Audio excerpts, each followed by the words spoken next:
Salut à tous, ou je peux vous dire aussi Zdravo, qui veut donc dire bonjour en slovène. Aujourd'hui, je vous amène au château de Predjama et je vais vous parler aussi de la légende du chevalier Erasme, qui était un chevalier du XVe siècle. C'était un célèbre brigand qui se rallia au roi hongrois Matthias Corvin Ier dans la guerre qui opposait le royaume de Hongrie au Saint-Empire de Frédéric III, qui était en ce temps-là l'empereur d'Allemagne. Durant cette guerre, Erasme se fit remarquer lorsqu'il tua un commandant et donc un proche de Frédéric III. Il fut donc pourchassé et il a dû se réfugier dans son château. Mais tout cela, je vous le raconterai plus dans la deuxième partie. Pour le moment, on va s'intéresser au château. Donc je peux déjà commencer par vous dire qu'il est inscrit dans le livre Guinness des records parce qu'il est le plus grand château troglodyte du monde. D'une part, grâce à la particularité de son emplacement, mais il est aussi classé parmi les 10 châteaux les plus fascinants du monde. Ce château a été érigé au XIIIe siècle, au milieu d'une falaise de 123 mètres de haut, au-dessus d'un gouffre karstique. En slovène, il est appelé Grad Predjama, et ce château est plus exactement collé à la falaise. On raconte même qu'il est très difficile de distinguer là où commence la falaise, donc la pierre naturelle, car cette roche d'origine naturelle rejoint à un moment le mur qui a été réalisé par l'homme.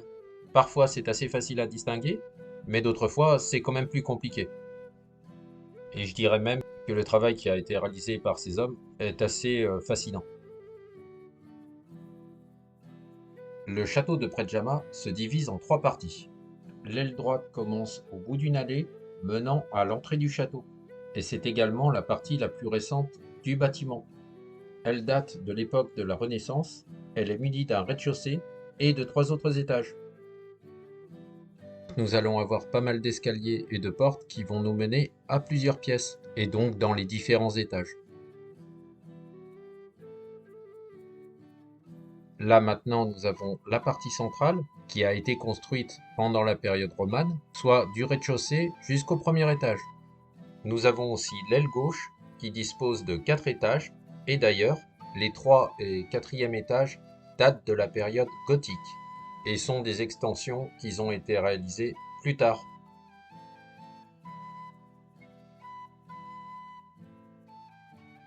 Nous avons également un pont-levis interne qui se trouve au 4e étage et qui permet de passer de l'extérieur du château à une grotte aménagée, qui a servi comme lieu de refuge pour notre chevalier légendaire Erasme. Tiens, d'ailleurs, voici la salle de torture où Erasme pratiquait certains exercices, comme par exemple faire tomber ses victimes d'une hauteur assez haute afin qu'ils se fracassent un peu plus bas. Une petite partie annexe qui va avoir son importance un peu plus tard dans la suite de la vidéo. En 800 ans d'histoire, cette fortification a connu de nombreuses péripéties. Il fut détruit à plusieurs reprises, d'abord après un siège qui opposait les Lugues à la maison des Habsbourg au XVe siècle, puis encore un peu plus tard par un tremblement de terre au XVIe siècle. Par la suite, il fut rénové dans un style Renaissance, toujours au XVIe siècle, par Gallenberg Koblenz. Ce que je vous propose maintenant, c'est que je vais vous montrer chaque pièce de ce château, donc les différents étages, cuisine, les chambres, enfin toutes les pièces, ainsi que le mobilier. Et pendant ce temps-là, je vais vous raconter l'histoire du chevalier légendaire Erasme, qui a fait partie de l'histoire de ce château. Au XVe siècle, Erasme était considéré comme un Robin des Bois. C'était un baron voleur qui dépouillait les riches pour approvisionner les pauvres. Là où il aurait empiré son cas, c'est en tuant le maréchal Papenem à la cour de Vienne lors d'une vive discussion. Sa victime étant sous l'empereur germanique Frédéric III, le chevalier aurait fui et se serait enfermé dans son château. C'est alors que l'empereur germanique a envoyé le gouverneur de Trieste, Gaspard Rabrave, pour assiéger le château où celui-ci est imprenable. Rasbar et ses hommes ont donc attendu en dehors du château, espérant qu'Erasme et sa troupe allaient y mourir de faim, car ils ne pouvaient pas sortir. Ils ont assiégé le château pendant 1 an, et les troupes d'Erasme ont eu l'idée de bombarder leur ennemi de cerise, afin de leur montrer qu'ils ne manquaient pas de vivres. En fait, grâce à la grotte qui se trouve sous le château, et bien sûr ses tunnels, Erasme et ses hommes pouvaient aller et venir, et donc faire rentrer ou sortir de la nourriture en contrebande, avec les villages voisins. L'eau dans la grotte était également filtrée, à travers la roche, et ravitaillait les troupes rebelles. Après bien sûr un an de patience, l'empereur Frédéric III a obligé le gouverneur de Trieste à agir. Gaspard Rabrave a donc soudoyé un serviteur d'Érasme et a donc pu découvrir un point faible dans les fortifications. Selon la légende, une petite zone n'était pas à l'abri des canons, et c'était les toilettes. Par traîtrise, le serviteur d'Érasme s'est donc lié à Gaspard Rabrave et avait convenu avec l'ennemi d'allumer une bougie lorsque Érasme allait faire ses besoins. En fait, il allait mettre cette bougie au bord d'une fenêtre du château afin que l'ennemi la détecte et bombarde d'un coup de canon la pièce que le serviteur avait indiquée à Gaspard Rabrave. Et c'est ainsi que le chevalier rencontra son créateur en 1484. Il est mort par un coup de canon dans les toilettes du château. D'autres récits racontent qu'il a été abattu dans sa chambre personnelle pour lui donner une fin plus digne. Il y paraît que dorénavant, certaines personnes auraient entendu des conversations, des bruits de pas, dans la salle d'audience ou dans la salle des tortures.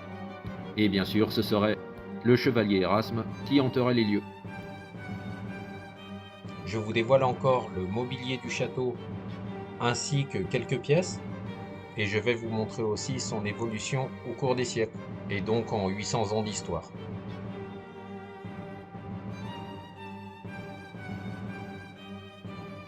Donc là, voici l'évolution de ce château.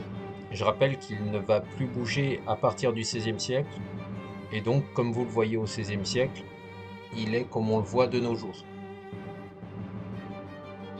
Tout aussi intéressant et non loin du château de Predjama, vous avez aussi les grottes de Postegna, qui sont à découvrir et que je vous montrerai prochainement. Grotte qui est assez grande, où il y a même d'ailleurs un petit train à l'intérieur pour se déplacer. On peut aussi découvrir 14 espèces de chauves-souris différentes, ainsi que le poisson humain. Voilà, je vous en dis pas plus, je ferai la vidéo prochainement.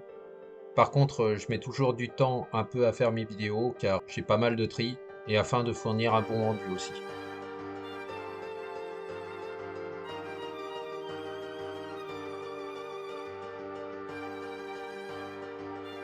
Voilà, il est le moment de se quitter. Donc, si jamais mon contenu vous a plu, je fais tout type d'exploration et les partage avec vous. Et bien sûr, abonnez-vous si mon contenu vous plaît.